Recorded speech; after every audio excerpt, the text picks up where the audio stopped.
LR, the Liberal Redneck here, coming to you from a country that should expect a low voter turnout in the 2024 presidential election. The young voters who led the charge to stop the orange baboon in 2020 have lost their passion. They don't like Trump or Biden because they consider them both to be too old and incapable of addressing their issues. They might consider voting for Nikki Haley, but she's unlikely to be the Republican nominee, so they are more likely not to vote at all. President Biden has created a truly robust economy, but they are still unable to buy a house, so what's the point of voting? The point is the fact that politics rarely provide instant gratification. It requires a sustained participation to elect a majority of responsible lawmakers, unlike the Republican-controlled House of Representatives that has done absolutely nothing but whine.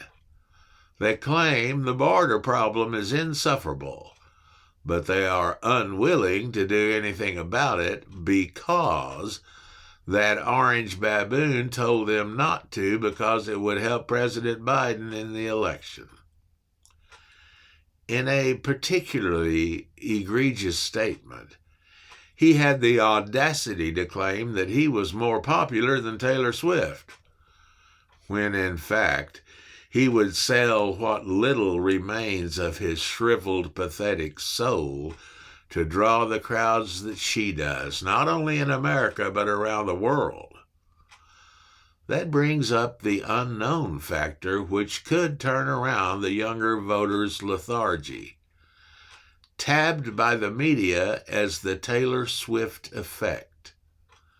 She has declared her unwavering support of President Biden and urges her followers to register and vote for him and his fellow Democrats. She is unquestionably a powerful force, and her efforts could prove the difference in this most critical election. Only time will tell, but her efforts are definitely worth watching and gratefully appreciated. It is an example of incredible hypocrisy that the people who worship the orange baboon as the second coming of Christ are complaining about the perceived idolatry of Taylor Swift.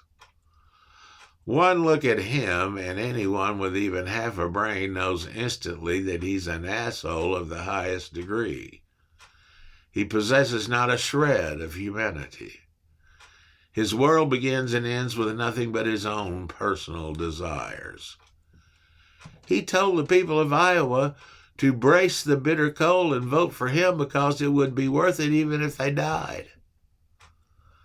Mitt Romney, of all people, hit the nail on the head when he said, Donald Trump is unquestionably mentally unstable, and he is a racist, bigoted, misogynistic, xenophobic, vulgar, and prone to violence. There is simply no rational argument that could lead me to vote for someone with those characteristics. Hopefully, the results of all the criminal trials he is currently engaged in, so far his PACs have spent $50 million on his legal fees, will render him unelectable. Because if he were to win, he will cancel all future elections until he's dead. Thanks for listening, and remember, always vote blue.